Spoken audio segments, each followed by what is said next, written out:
వారి యొక్క లలితా సహస్రనామ స్తోత్రాన్ని ప్రారంభం చేస్తూ వసిన్యాది దేవతలు అంటారు. వసిన్యాది దేవతలనండి తదనంతరము గ్రంథస్థము చేసిన వ్యాస భగవానుడనండి. వసిన్యాది దేవతలు ప్రారంభం చేస్తూ శ్రీమాత అంటూ ప్రారంభం చేశారు. మొట్టమొదటి నామం శ్రీమాత. నేను మీకు నిన్నటి నుంచి ఎన్నో ప్రసంగాల్లో దీని గురించి అనుసంధానం చేస్తూనే ఉంటాను. అమ్మకి నిజమైన గౌరవం అమ్మా అని పిలవడం చేతనే శ్రీమాత, ఓ గౌరవనీయమైన అమ్మ, మంగళప్రదమైన అమ్మ అని పిలుస్తూ, మీరు చూడండి లోకంలో అమ్మ అన్న మాటకి పరిచయం లేదు. ఇది మీరు బాగా గుర్తుపట్టవలసినటువంటి విషయం. అమ్మ నాన్నగారిని పరిచయం చేస్తుంది. ఈయన మీ నాన్నగారు, నాన్నగారండి అనాలి. అమ్మ నువ్వు అన్నట్లే పిల్లాడు ఏమంటాడంటే నాన్న నువ్వు అంటాడు. అంటే అమ్మ అంటుంది తప్పు, అమ్మ నువ్వు అనొచ్చు, నాన్న నువ్వు అనకూడదు, నాన్నగారండి మీరు అనాలి. అలాగే అంటాడు. వీడేం చేస్తాడు, కొన్నాళ్ళు పోయిన తర్వాత తండ్రి సుశీల ఇలా రా అంటాడు. వీడు కూడా సుశీల ఇలా రా అంటాడు. అప్పుడు తండ్రి పిలిచి అంటాడు తప్పు, నేను సుశీల ఇలా రా అంటాను, నువ్వు అమ్మ ఇలా రా అనాలంట. లోకం అంతటినీ అమ్మ పరిచయం చేస్తుంది, అమ్మని ఎవ్వరూ పరిచయం చేయరు. అమ్మకి పరిచయం లేదు, అమ్మ పరిచయం చెయ్యబడుతుంది. అసలు అమ్మయే ఈ లోకానికి మీకు ఉన్నటువంటి ఏకైకమైన అనుసంధానము. అమ్మతో అనుసంధానం ఎక్కడ మొదలు అని అడిగారు. నాభిగొట్టంతో మొదలు. అమ్మ కడుపులో పడుకున్నప్పుడు నాభిగొట్టంతో ప్రారంభమైనటువంటి అనుబంధం అది తెగిపోవచ్చు బయటికి వచ్చాక, కానీ హృదయ సంబంధం మాత్రం అలాగే ఉండిపోతుంది. అమ్మ అనగానే ఒక్కసారి అమ్మ జ్ఞాపకానికి వచ్చి, అమ్మ అనగానే లోకంలో ఎవరికైనా జ్ఞాపకానికి వచ్చేది ఏది అంటే అమ్మ చేత్తో పెట్టిన అన్నమే. అమ్మ అంటే పోషణ, అమ్మ రక్షణ, అమ్మ మంగళం, అమ్మ మిమ్మల్ని కాపాడిన దయ. అమ్మ లేకుండా లోకం లేదు. అమ్మ ప్రేమ, అమ్మ అన్నవి లేకపోతే అసలు ఈ సృష్టి ఆగిపోతుంది. అందుకే నా తల్లి నన్ను అలా పోషించింది, మీరు నన్ను మరొకలా అర్థం చేసుకోను అంటే మీరు ప్రాజ్ఞులు, మీరు అలా అర్థం చేసుకోరు. శ్రీమాత అన్న మాటని అనేక కోణాల్లో వ్యాఖ్యానం చేశారు. కానీ నేను చాలా తెల్లబోయింది ఎక్కడ నా జీవితంలో అంటే, గైనకాలజీలో పేరు ప్రఖ్యాతులు వహించినటువంటి ఒక గొప్ప ప్రొఫెసర్ ఆంజనేయులు గారని పెద్ద డాక్టర్ ఆయన ఒక పుస్తకం రాశారు, మాతృదేవో భవ. నా జీవితంలో అదృష్టం ఏంటంటే ఇదే పట్టణంలో ఉన్నటువంటి పెద్ద గైనకాలజిస్ట్ డాక్టర్ జగదీశ్వరి గారు ఆ తల్లికి ఎందుకు ఇవ్వాలనిపించిందో నాకు ఒకసారి తీసుకొచ్చి ఆ పుస్తకం ఇచ్చారు. కోటేశ్వరారు ఈ పుస్తకం చదవండి అన్నారు. నేను తెల్లబోయిన విషయం ఏమిటో తెలుసా అండి, ఆయన శ్రీమాత అన్న మాటని అనుసంధానం చేస్తూ ఆయన ఒక ఋషిగా ఒక మాట రాశారు. అసలు ఈ ప్రపంచమంతా ఎక్కడి నుంచి వచ్చింది? ఈ ప్రపంచమంతా మొదటి కదలిక ఏర్పడడానికి ఎక్కడ ప్రారంభము అంటే తండ్రి వీర్యమునందు. మీరు నన్ను విశాల హృదయంతో అర్థం చేసుకోండి. నేను ఏమి అక్కర్లేని ప్రస్తావనలు చేయడం లేకపోతే అసంబద్ధమైన మాటలు మాట్లాడడం ఇంత పరమ పవిత్రమైన వేదిక మీద నా లక్ష్యం కాదు. అసలు ఈ సృష్టికి ప్రారంభం ఎక్కడ అంటే తండ్రి యందు వీర్యము యొక్క కదలిక. ఈ వీర్యం ఎవరు తీసుకున్నారు? అమ్మ పుచ్చుకుంది. లోకంలో శరీరానికి ఉన్న లక్షణం ఏమిటంటే అక్కర్లేనిది ఏదైనా లోపలికి వెళ్ళింది అనుకోండి, వెంటనే శరీరం ప్రతిస్పందిస్తుంది. అక్కర్లేనిది ఏదో లోపలికి వచ్చేసిందని చెప్తుంది. ఒక్క ఈగ వెళ్ళింది అనుకోండి, పలకమారి వాంతి అయిపోతుంది. అక్కర్లేనిది లోపలికి వెడితే ఎలర్జీ కింద ఫార్మ్ అయిపోతుంది. ఫార్మ్ అయిపోయి అది వెంటనే వైద్యుణ్ణి సంప్రదించవలసి ఉంటుంది. శ్రీమాతాతత్వం ఎక్కడుందని ఆ డాక్టర్ గారు కనిపెట్టి రాశాడో తెలుసా అండి? పురుషుడిలో కదిలినటువంటి వీర్యాన్ని స్త్రీ శరీరం ఎంత గొప్పగా ఆమోదిస్తుందంటేట, అది తన శరీరంలో ఏర్పడిన పదార్థమంత తేలికగా ఆహ్వానం పలికి లోపలికి తీసుకుంటుంది. అలా పుచ్చుకోకపోతే అసలు సృష్టి ఆగిపోతుంది. ఒక్క పురుష వీర్యాన్ని స్త్రీ శరీరం అలా పుచ్చుకునేటట్టు నిర్మాణం చెయ్యడంలో ఉంది అమ్మవారి యొక్క సృష్టి శక్తి, మాతృత్వం. అది జగన్మాత యొక్క లోక నిర్మాణ శక్తి అక్కడ ప్రకటనమైందన్నాడు ఆ డాక్టర్ గారు. ఒక డాక్టర్ గారు శ్రీమాతా తత్వాన్ని అక్కడ పట్టుకున్నారు.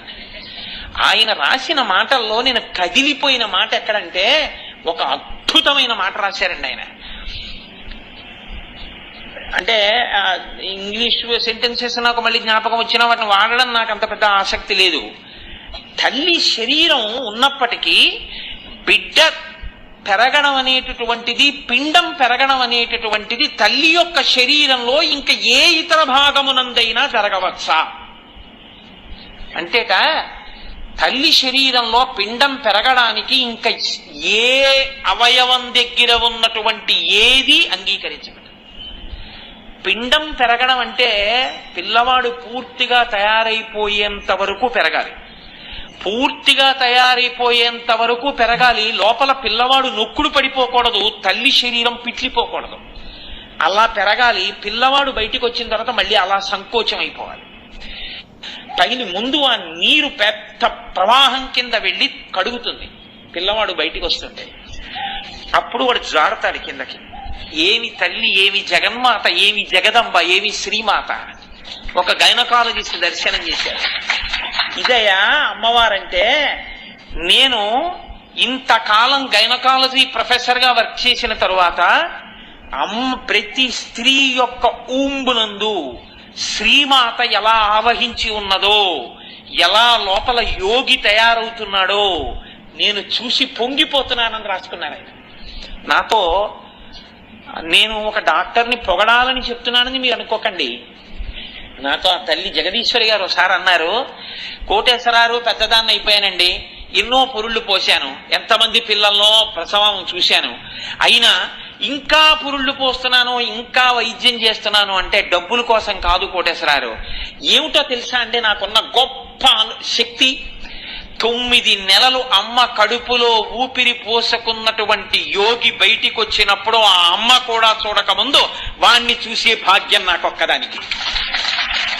భగవంతుడు నాకు వైద్యురాలిగా ఈ విభూతినిచ్చినందుకు అటువంటి యోగులను ఎంతమందిని దర్శనం చేస్తున్నానో, ఆ దర్శనం చేసేటటువంటి నా వైభవం ఆగిపోకూడదని ఇప్పటికీ నేను అది చేస్తూనే ఉన్నాను కోటేశ్వరారు, డబ్బుల కోసం కాదండి అన్నాడు. అబ్బా తల్లి, ఏమి సంస్కృతమ్మా, ఏమి వైభవం అమ్మా, పొంగిపోయిన తల్లి అన్న మాటకి. కనుక చూడండి, ఎవరు నిర్మాణం చేశారు ఇదంతా? ఏ తల్లి ఈ లోకంలో ఇంతమంది జన్మించడానికి ఇంతమంది స్త్రీల యొక్క ఉపాధుల యందు అంత మార్పు చేస్తోంది? ఆ తల్లి శ్రీమాత.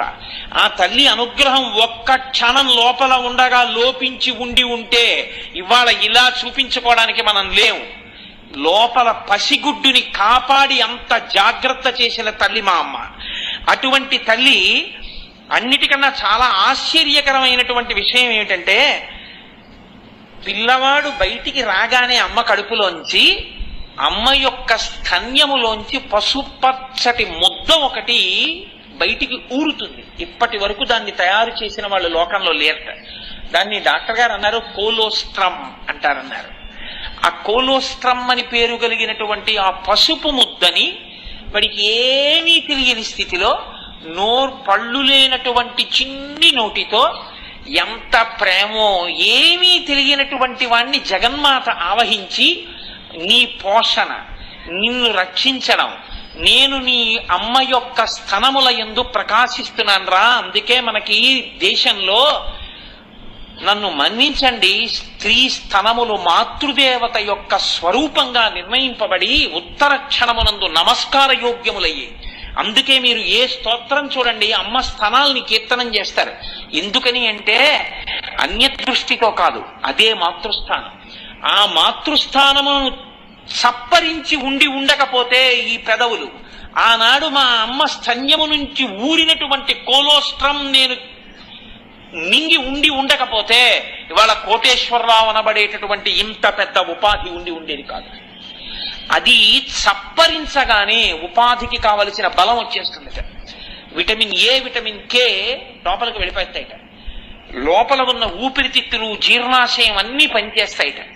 కడుపులో ఉండగా నల్లటి మలం గడ్డల కింద పెరుగుతుందిట. అది బయటికి పంపడం ఎవ్వరి సాధ్యం కాదు.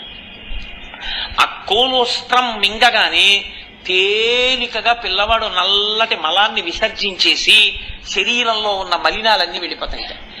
వాడికి ఏమీ తెలియకుండానే అమ్మ స్తన్యాన్ని మొట్టమొదట చప్పరించినది మొదలు అంతే వాడికి అమ్మ ఆ భావన నిలబడిపోయి అమ్మ పక్కలో అమ్మ కడుపులో దూరిపోయి పడుకోవడంలో అమ్మా నాకు 104 జ్వరం వచ్చిందమ్మా అని చెప్పుకోవడం చేత కాకపోయినా ఆ తల్లి కడుపు ఇలా తగిలితే గుండెలు తగిలితే ఆనాడు ఆ పసితనంలో అనుభవించినటువంటి భద్రత ఎక్కడుంది నాకు చెప్పండి. ఇన్ని కోట్లు సంపాదించి లేని భద్రత ఆనాడు కన్ను తెరవడం చేత కాని రోజుల్లో అమ్మ కడుపు గుండెలు తగిలితే పరవశించిపోయినటువంటి ఆ పసి హృదయంలో ఉంది. దానికి స్తోత్రం చేయడం చేత కాకలేదు. లేకపోతే నిజంగా అమ్మ మీద ఎన్ని స్తోత్రాలు చేసేసి ఉండేవారో కవులందరూ, ఎన్ని స్తోత్రాలు చేసేసి ఉండేవారో పిల్లలందరూ. అందుకే అటువంటి అమ్మతనం ఎక్కడుందో అదంతా శ్రీమాతా తత్వమే. ఇది మనుష్యుల యందు కాదండి. ఆశ్చర్యం ఎక్కడుంటుందంటే నేను ఒక్కొక్కసారి మా బాల్కనీలో నిలబడి చూస్తూ ఉంటాను. ఒక పంది 15 పిల్లలు 20 పిల్లల్ని కంటుంది. అది నడిచి వెళ్ళిపోతూ ఉంటుంది. వెళ్ళిపోతూ పెంట కుప్పలో పారేసినటువంటి వ్యర్థ పదార్థాల్ని పిల్లలు రోడ్ల పక్కన విసర్జించినటువంటి మలాన్ని తింటూ ఉంటుంది. తిని అది పాలుగా మార్చి తన పిల్లలకి ఇస్తుంది. ఇంటింటి పంది పిల్లలు అది పెంట తింటుంది. ఇవి నడిచి వెళ్ళిపోతున్నటువంటి అమ్మ ఇంతమంది పిల్లల్ని కంటుందనుకుందో ఏమో నా తల్లి. అన్ని పితుకులుంటాయి దానికి. ఏదో పెద్ద దీపావళి పండగ నాడు పెట్టిన దీపాల తోరణంలాగా ఇన్ని పితుకుల్ని ఇన్ని పంది పిల్లలు చప్పరించి తాగేస్తుంటాయి. ఇన్ని పాలు చేయడానికి అందరూ విసుక్కుంటున్నా అది మాత్రం పెంట కుప్పల్లో ఉన్న పెంట తిని అది పాలిస్తుంది. చిత్రం ఏంటంటే నేను మార్నింగ్ వాక్ వెళ్ళొచ్చి చూస్తూ ఉంటాను. చిన్న కుక్క పిల్ల తరిమితే పెద్ద పంది పరిగెడుతుంది.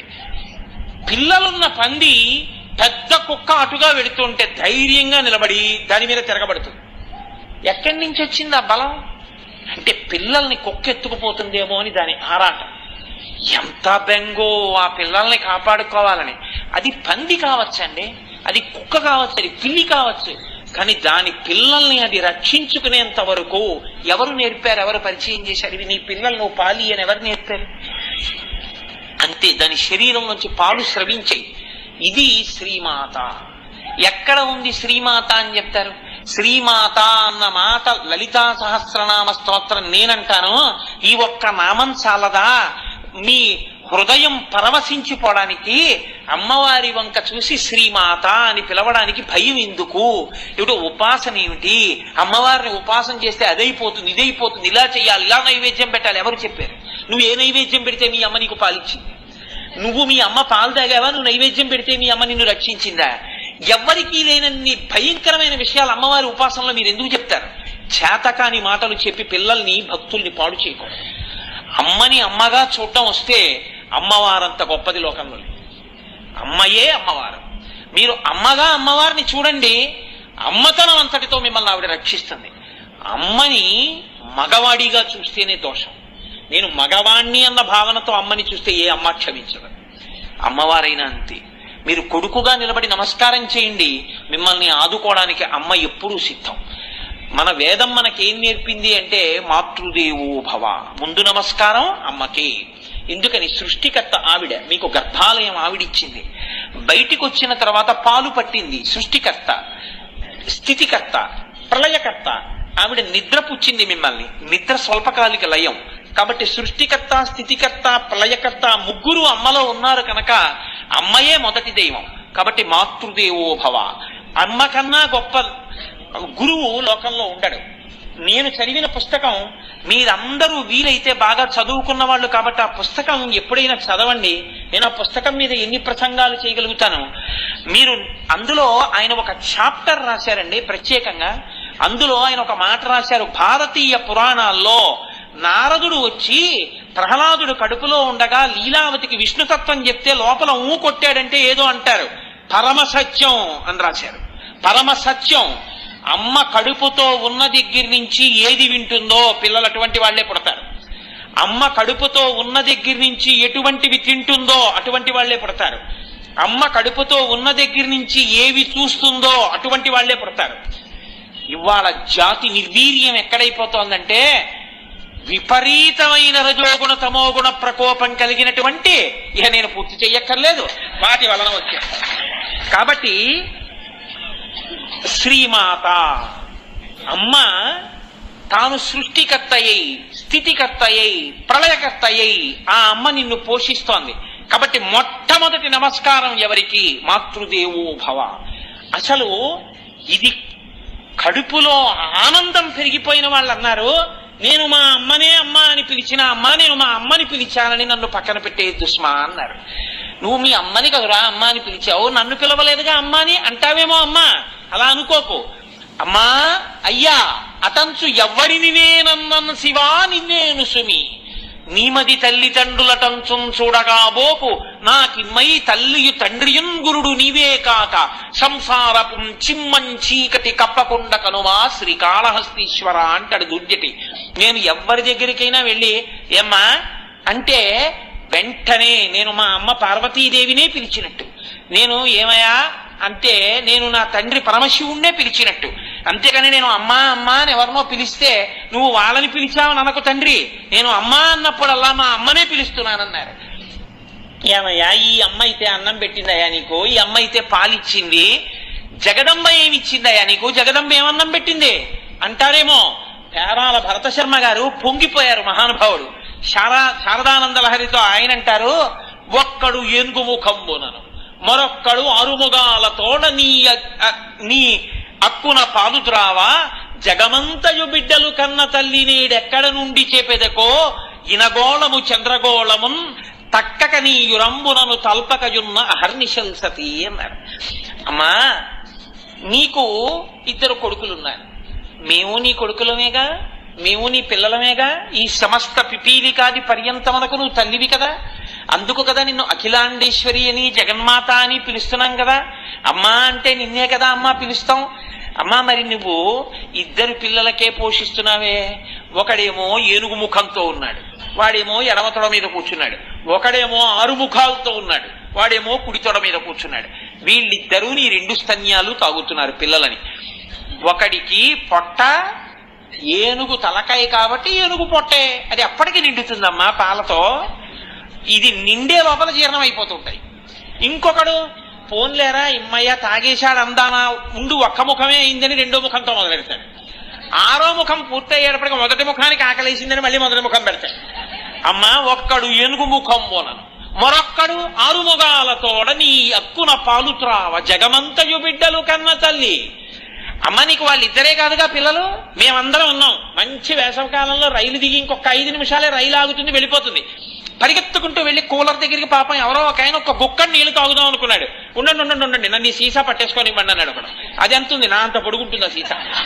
దాంతో అలా పడుతున్నాడు, సన్నటి ధార అలా పడుతోంది, ఆఖరికి నిండుతోంది. అమ్మయ్యా తాగచ్చు అనుకున్నాడు, ఈ చేత్తో తీసి జేబులోంచి తీసి ఇంకోటి ఎట్టాడు, ఎప్పటికీ నిండేది.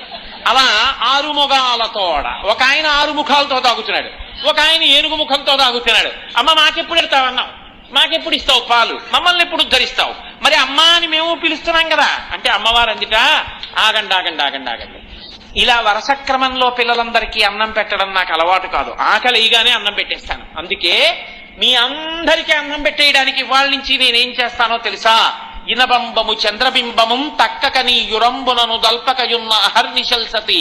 సూర్యగోళాన్ని ఒక స్థానంగా చంద్రగోళాన్ని ఒక స్థానంగా పెట్టుకుంది అమ్మవారు. పగటి పూట సూర్యగోళంతో లోకంలో ఉన్న మొక్కలన్నీ పత్రహరితాన్ని తయారు చేసుకుని కాయగూరలు పళ్ళు ఇవన్నీ సూర్యరశ్మి ఉంటే పండుతాయి. అమ్మ పెట్టింది కదా అని శుభ్రంగా తినేసి, అమ్మ లేనప్పుడు కజ్జికాయలు తినేసి తొక్కుడుండలు తినేసి అమ్మ కడుపు నొప్పి అంటే మళ్ళీ మంది ఎవరు ఇవ్వాలి, అమ్మే ఇవ్వాలి. రాత్రి వేళ 2వ స్థానంలో చంద్రుడితోటి ఓషధులను ప్రకాశింపజేసి మందులు ఇస్తోందిట. అమ్మా ఈ రెండింటితోటి మమ్మల్ని అందరినీ పోషిస్తున్నావు కదమ్మా, మా అమ్మ నువ్వే అమ్మా అన్నారు పేరాల భరత శర్మ గారు. అమ్మాయి ఎంత గొప్పదానివమ్మా, ఒక్కడు ఏనుగుముఖంబునను మరొక్కడు 6 ముగాలతోడ నీ అక్కున పాలుద్రావా, జగమంతయు బిడ్డలు కన్న తల్లి నీడెక్కడ నుండి చేపెదకో, ఇనబంబము చంద్రబింబము తక్కక నీ యురంబునను దల్పకయున్న అహర్నిశల్సతి అన్నారు. ఇక్కడ భాస్కర రాయల వారు అన్నారు, లోకంలో ఒక తల్లికి తండ్రికి జన్మించిన తరువాత బిడ్డడు ఆ తల్లిని అమ్మా అమ్మా అమ్మా అని పిలుస్తాడు. అమ్మ ఎన్నేళ్ళు వచ్చినా వాడి కడుపే తడుగుతుంది. వాడికి ఇంకా పెట్టాలి, ఇంకా పెట్టాలి, వాడు ఇంకా బాగా తినాలి, వాడు బాగా ఆరోగ్యంగా ఉండాలి తప్ప వీడు అమ్మా నేను సన్యాసం తీసేసుకుంటానమ్మా అన్నాడు అనుకోండి, అమ్మో నిన్ను చూడకుండా నేను ఉండగలనాన్న అంటుంది తప్ప ఏ తల్లి పిల్లాడిని సన్యాసం తీసేసుకోమనో అడవిలికి వెళ్ళిపోయి తపస్సు చేసేసుకోను అంత తొందరగా ఏం అంగీకరించదు. శంకరాచార్యుల వారిని కన్న తల్లి అంగీకరించలేకపోయింది ఆర్యాంబ. అంత తేలిక అమ్మ మనసు బిడ్డని విడిచిపెట్టి ఉండడం అంటే అంత తేలికేం కాదు. కాబట్టి ఏ తల్లి ఇంక నేను జన్మ లేకుండా చేసుకోవడం కోసమని తురీయాశ్రమానికి వెళ్ళిపోతానంటే అంగీకరించి అంత ఔదార్యంగా పంపించి మళ్ళీ అమ్మా నాన్న అని పిలవవలసినటువంటి అవసరం లేని రీతిలో వేరొక జన్మ ఎత్తవలసిన అవసరం లేని ఉపాసన చేస్తానంటే పిల్లాన్ని ఏ అమ్మ పంపిస్తుంది?